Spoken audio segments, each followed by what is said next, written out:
Welcome back to my channel SS Pani blog. तो आशा करूँ সকলোৱে ভালে আছা। মই মানে অটাতে যাব ওলাইছোঁ কন্যাকুমাৰীলৈ। ইমাৰ্জেঞ্চি পৰি গ'ল, কন্যাকুমাৰী গৈ আছোঁ। তো তাৰ বাবে মই অলৰেডি ঘৰৰ পৰা ওলাই আহিছোঁ। ঘৰৰ পৰা ওলাই মহানগৰী গুৱাহাটী আহি পালোহি। বৰ্তমান মই গুৱাহাটীতে আছোঁ আৰু গুৱাহাটী এটা ৰুমৰ লজত আছোঁ, হোটেলত। কালি ৰাতিপুৱা 6টা 20 ট্ৰেইন আছে, ট্ৰেইনতে যাম বুলি ভাবিছোঁ। কাৰণ কন্যাকুমাৰী আমাৰ কি কয় বহুত দূৰৰ জেগা। তো যাম, তাত কিবা কামৰ কাৰণে ওলাইছোঁ আৰু আপোনালোককো ভাবিছোঁ যে আপোনালোককো লগত লৈ যাম। মই সকলোৱে ভিডিঅ'টো চাই থাকিব আৰু মোৰ লগত সকলোকে লৈ যাম বুলি ভাবিছোঁ। আৰু কি ক'ম আৰু মানে মাথাটো অলপ বিষাই আছে। কাৰণ কি জানে না, কাৰণটো হ'ল যদি আপোনালোকে আমাৰ নগাঁও ফালৰ বা তেজপুৰৰ ফালৰ লখিমপুৰৰ পৰা কিবা পূজাৰ পৰা যদি আপোনালোক যদি গুৱাহাটীলৈ আহে, মানে যদি আপোনালোকে প্ৰাইভেটত আহে, আপোনালোকৰ প্ৰাইভেট গাড়ীত আহে, তেনেহ'লেতো কোনো প্ৰব্লেম নহয় বাৰু। যদি আপুনি প্ৰাইভেটত নাহে, লাইন বাছত আহে বা লাইন গাড়ীতে ট্ৰেভেলাৰত আহে বা আল্ট্ৰাত আহে, যিহেৰে আহক, কিন্তু পিছফালে একদম বিলকুল নবহিব। কাৰণ মই মানে যি খাই আহিছিলোঁ, ভাত পানী কিবা খাই আহিছিলোঁ, মানে পেটত ঘূৰাই মানে ওলাই দিব খুজি আছিলোঁ, এনেকুৱা অৱস্থা হৈছিল মোৰ। তো ফাইনেলি মই আহি পল্টন বজাৰ পালোঁ। পল্টন বজাৰৰ পৰা এতিয়া মই ওচৰতে কিবা কি হোটেলটোৰ নামটো কি আছিল মই পাহৰিলোঁ, হেপী নে কিবা এটা আছিলে, হেপী লজ নে কিবা এটা আছিলে, ইয়াতে মই ৰখিছোঁ। ৰাতিপুৱা 6টা 20 ট্ৰেইন আছে, বেংগলোৰৰ ট্ৰেইন। তো তাতে মই ওলাই যাম।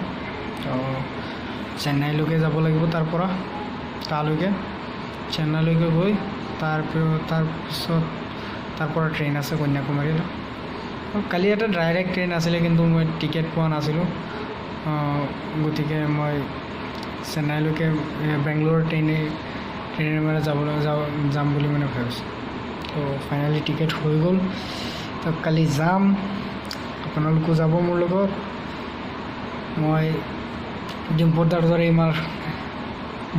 দৰে মানে ফ্লাইটত যাব নোৱাৰিম, তথাপিও যাবলৈ মন যায়। তাত মই কাম কৰি আছোঁ আৰু কাম কৰিব লাগিব। যিজন মোৰ মালিক মানে তেখেতে মাতি আছে, যাব লাগে, টিকেট তেখেতে কৰাই দিছে। তো মই যাম। মিনিমাম 3-4 দিনৰ ৰাস্তা। আপোনালোকে সকলোৱে অলপ দোৱা কৰিব যাতে ভালে 3-4 দিনৰ ৰাস্তা গৈ মই তালৈকে পাওঁগৈ। আৰু বিকাশ চেত্ৰীৰ দৰেতো বাইকেৰে যাব নোৱাৰিম তাত ৰাইড কৰি। বিকাশ চেত্ৰী কি ক'ম, মানে মোৰ মানে ইউটিউবৰ কাৰণে মানে মই কি ক'ম, বিকাশ চেত্ৰী আৰু ডিম্পুদা মোৰ ফেভাৰেট, একদম বহুত ডাঙৰ বন্ধু। মই মানে তেওঁলোকৰ বন্ধু, অনুৰাগী হওঁ। আৰু জুবিন দা মানে কি ক'ম, তেখেতটো আমাৰ মানে জুবিনদাৰ মানে কি ক'ম, প্ৰিয় ভক্ত, মানে একদম প্ৰিয় ভক্ত। চ' কি ক'ম আৰু, জুবিনদাৰ কথা মনত পৰিলে মানে একদম কেতিয়া মানে ওচৰৰ পৰা এবাৰ মানে ওচৰত গৈ বহিম বা দুই এষাৰ কথা পাতিম। বহাটো দূৰৰ কথা, মানে 2 এষাৰ কথা পাতিম। আশাটো আছে, কিন্তু নচিব মে নেহি হে। তো কি ক'ম আৰু, জুবিনদাৰ কথা মনত পৰিলে অলপ বেয়া লাগি যায়। তেখেতক লগ পাই 2 এষাৰ কথা পাতিব মন। তো গুড মৰ্ণিং সকলোকে। এতিয়া ৰাতিপুৱা 4:30 বাজে। তো মই উঠি আছোঁ, অলপ ফ্ৰেছ হৈ চাহ পানী খাই ওলাই যাম। ট্ৰেইন আছে 6টা 20। তো মই ৰেডি হৈ থাকোঁ, ৰেডি হৈ কিনে মই ওলাই যাওঁ, ৰুমটো চেক আউট কৰি মই ওলাই যাওঁ। গাইজ মই আহি ৰেলৱে ষ্টেচন পালোঁহি, ৰুম চেক আউট কৰি ওলাই আহিলোঁ। তো কিমান নম্বৰত ট্ৰেইনটো আছে মই একচুৱেলি নাজানো, টিকেটটো চেক কৰিব লাগিব, ট্ৰেক কৰিব লাগিব কিমান নম্বৰত আছে। আৰু বাকী চাওঁ তাত গৈ কি হয়, বলক আপোনালোক মোৰ লগতে গৈ থাকক, দেখাই যাব।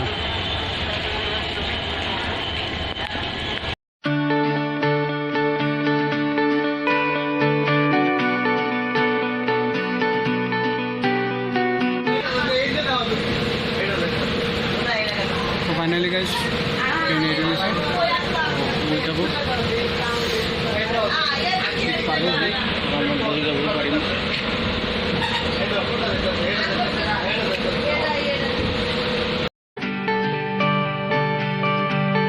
এয়া ফাইনেলি কামাখ্যা ব্ৰিজ যাই পালোঁহি। কামাখ্যা ব্ৰিজ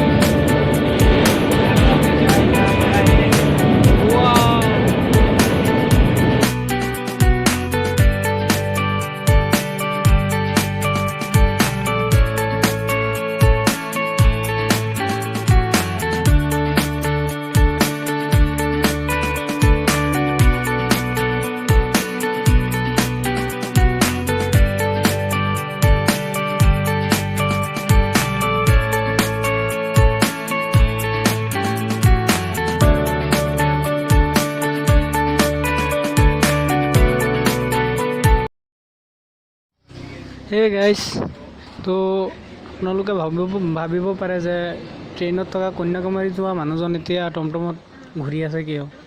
আচল কাৰণটো হৈছে মোৰ মানে অলপ জেং লাগি গৈছে। আলিপুৰৰ পৰা এটা দুজন টিটি উঠি মোৰ টিকেটটো খুজিছিলে। টিকেটটো খোজাৰ পিছত মানে মই টিকেটটো দিছোঁ চেক কৰিব বুলি, মোৰতো কনফাৰ্ম টিকেট। তো মই টিকেটটো দিয়াৰ পিছত তেখেতে মানে টিকেটটো হাতত লৈ কৈ আছে তোৰ টিকেটটো কেঞ্চেল হৈ গৈছে, তোৰ 1350 টকা দি তোৰ আকৌ নতুবাকৈ টিকেট কাটিব লাগিব। মই বোলো না, মই কিয় কাটিম, টিকেটটো মই কাটিয়ে আহিছোঁ। তো নামানে, কি কৰিলে তাৰপিছত তেনেকুৱা হুলস্থুল দেখি মানে মই মোবাইলটো ওলাব খুজিছিলোঁ যে ভিডিঅ' এটা কৰি লওঁ। আৰে মোৰ মোবাইলটো লৈ গ'ল, লৈ মানে পকেটত ভৰাই দিলে, মোৰ টিকেটটো পেলাই দিলে। 1350 টকা দিবই লাগিব, নহ'লে মানে দিগদাৰ আছে মোৰ, মানে মোক মাৰি পেলাব, এনতেন মানে নানান কথা কৈ আছে যে টকা দিবই লাগিব, মাৰিব মানে পূৰা মুচম মানে মাৰিব মানে হেৰি কৰি আছে মাৰিবলৈ।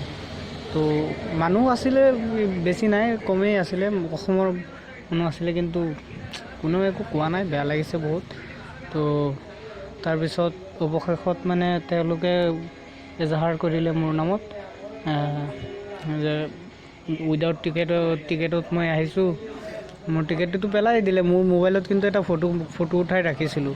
উইদাউট টিকেটত বুলি মোৰ এজাহাৰ লিখিলে, আৰু বেয়া ব্যৱহাৰ কৰা অন ডিউটি টিটিৰ লগত বেয়া ব্যৱহাৰ কৰা, আৰু কিবা মানে মোবাইল উইদাউট পাৰমিশ্যনত মোবাইল লৈ ভিডিঅ' কৰিছিলোঁ, তাৰ কাৰণে মানে ডাঙৰকৈ এজাহাৰ এটা লিখি মানে আলিপুৰ কোচবিহাৰৰ পুলিচক মানে ফোন কৰিলে ৰেলৱে ষ্টেচন। তাৰপিছত কোচবিহাৰ অহাৰ পিছত তেওঁলোকে পুলিচত দি দিলে। ময়ো আৰু নামি আহিলোঁ, ট্ৰেইনটো গুচি গ'ল। তো নামি আহি পুলিচক মানে মোৰ মোবাইলৰ টিকেটটো দেখাইছোঁ, তেওঁলোকে কৈছে নাই এনেকুৱা নহ'ব, হাতত টিকেটটো দিব লাগিব। তাৰপিছত কি কৰিলে পুলিচে, মানে মোৰ পৰা আইডেণ্টিটিটো খুজিছে। আইডেণ্টিটিটো খোজাৰ পিছত মই আধাৰ কাৰ্ডটো দিছোঁ, আৰু মানে মই পুলিচক মানে ভালকৈ বুজাই কথাখিনি কৈছোঁ, ছাৰ এনেকুৱা হৈছে, তেখেতে মোৰ টিকেটটো পেলাই দিছে, টকা খুজিছিলে মোৰ পৰা, মোৰ টিকেটটো পেলাই দিছে পিছত টকা নিদিয়াৰ কাৰণে। বোলো তোৰ লগত টিকেট আছিলে যে তাৰ কিবা প্ৰমাণ আছে নেকি? ছাৰ মই মোবাইলটো ওলাইছিলোঁ মই ফটো মাৰিবলৈ, তাৰপিছত মোৰ মোবাইলটো তেওঁলোকে হাতৰ পৰা মোৰ কাঢ়ি কিনে মোবাইলটো পকেটত ভৰাই ল'লে। তাৰপিছত তেওঁলোকে কৈ আছে নাই তই মিছা কথা কৈ আছ, তোৰ কোনো প্ৰমাণ নাই, যে এক কাম কৰ তই ফাইন ভৰ, আৰু ফাইন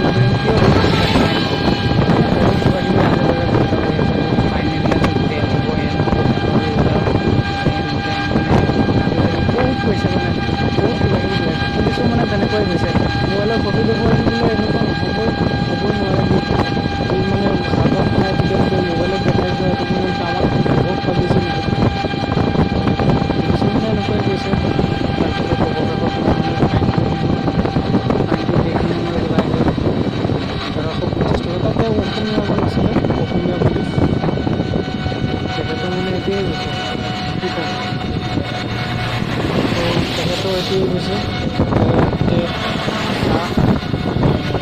আমি একো কৰিব নোৱাৰিম। তো বিলৰ টিকেটে কাটিছোঁ, দিবই লাগিব। কি কৰিম, আগতে 50 টকা দি মই ওলাই আহিলোঁ। ওলাই আহি কিনে এতিয়া মানে পৰা মানে শেষ হ'ল।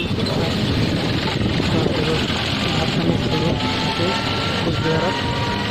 ভাত পানী খাই অলপ দূৰত আছে ট্ৰেইনটো, ওলাই আহিলোঁ অলপ টকাখিনি খাই। এতিয়া আকৌ ৰেল ষ্টেচনত গৈ আছোঁ। 5টামান বজাত হাওৰা ট্ৰেইন আছে তাত, হাওৰা ট্ৰেইনত ওলাই যাম। ভিডিঅ'টো আজি মই ইয়াতে সমাপ্ত কৰিম, কাৰণ বহুত লং হৈ আছে। তো কালি ৰাতিপুৱা মই হাওৰাৰ পৰা ষ্টাৰ্ট কৰিম। Bye bye.